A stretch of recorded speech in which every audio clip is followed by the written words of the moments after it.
Hello बच्चों, let's read the question. The question says, read the information below and answer the questions that follow. हमें information को पढ़ना, questions के answer देने हैं. So हमारे पास यहाँ एक पिक्चर दी गई है. स्टोरी ऑफ मैक्सिको ओलंपिक्स की बात की गई है. This story is about an important landmark in the history of the civil right movement in the United States. ये हमारे पास जो फोटो है वो क्या दिखा रही है? इंपॉर्टेंट लैंडमार्क है. Civil right movement United States में जो चली थी उससे रिलेटेड है. These represent the medal ceremony of the 200-meter race in the 1968 Olympics held at Mexico City. अब इसमें हमारे पास क्या था? इसमें रिप्रेजेंटेशन की गई थी मेडल सेरेमनी में 200 मीटर रेस की 1968 के मैक्सिको ओलंपिक्स की मेडल सेरेमनी को यहाँ पर डिपिक्ट किया गया है.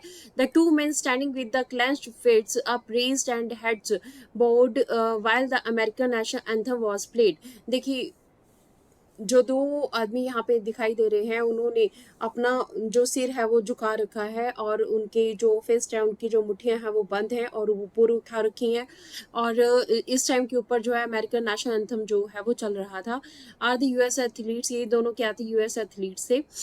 अब इनका नाम क्या था? Tommy Smith and John Carlos. क्योंकि जब भी ओलंपिक गेम्स में मेडल सेरेमनी होती है तो उस टाइम के ऊपर नेशनल एंथम उस देश का चलता है. क्योंकि ये दोनों रिप्रेजेंट कर रहे थे, यूएस एथलीट्स थे, यूनाइटेड स्टेट्स के थे, इसलिए यूनाइटेड स्टेट्स का नेशनल एंथम उस टाइम पे चल रहा था. पर उस टाइम पे इन दोनों ने अपने जो सर हैं वो झुका रखे थे.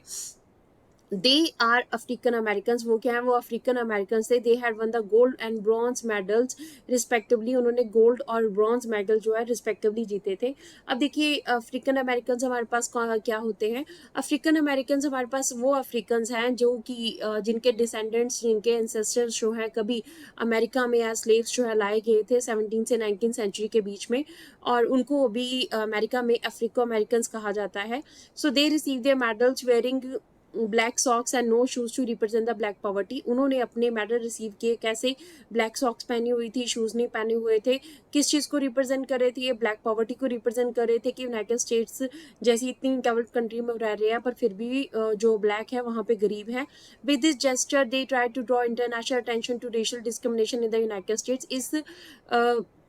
इस जेस्चर से वो क्या दिखाना चाहते थे? वो इंटरनेशनल जो अटेंशन है वो रेशियल डिस्क्रिमिनेशन के लिए जो है यूनाइटेड स्टेट्स में जो हो रही है उसको ये बताना चाहते थे. The black gloved and the raised clenched fist were meant to symbolize black power. अब उन्होंने जो मुठ्ठियां बंद कर रखी थी और ब्लैक जो है उन्होंने ग्लव्स पहने हुए थे, वो किस चीज़ को सिंबलाइज करते थे? ब्लैक पावर को.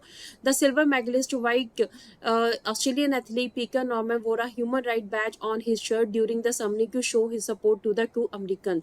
अब देखिए, पीटर नॉर्मन जो है वो हमारे पास इस मेडल सेरेमनी में थे. वो ऑस्ट्रेलियन एथलीट थे और उन्होंने जो है उन्होंने भी इन दोनों का साथ दिया और ह्यूमन राइट की जो टी शर्ट है उन्होंने पहनी हुई थी इन दोनों अमेरिकन के सपोर्ट में. Let's read about the question. The question says, what did wearing black socks and no shoes while receiving the medal symbolize? देखिए, क्वेश्चन में हमसे पूछा गया है कि ब्लैक सॉक्स और को पहनना और शूज ना पहनना मेडल सेरेमनी में किस चीज को सिंबलाइज कर रहा था. Let's read about the answer. Tommy Smith and John Carlos received their medals in the Mexico Olympic in 1968 wearing the black socks and no shoes to represent the black poverty. ठीक है, Tommy Smith और John Carlos जो है उन्होंने 200 metre race में medals जीते थे, gold and bronze medal. तो यहाँ पे मैक्सिको ओलंपिक्स में क्या हुआ? 1968 में उन्होंने इन मेडल्स को रिसीव किया. ब्लैक सॉक्स पहने हुए, शूज नहीं पहने थे. किस चीज़ को रिप्रेजेंट कर रहे थे? वो ब्लैक पॉवर्टी को रिप्रेजेंट कर रहे थे कि यूनाइटेड स्टेट जैसी डेवलप्ड कंट्री में वो लोग जो है पॉवर्टी का शिकार है, उनके साथ डिस्क्रिमिनेशन हो रही है.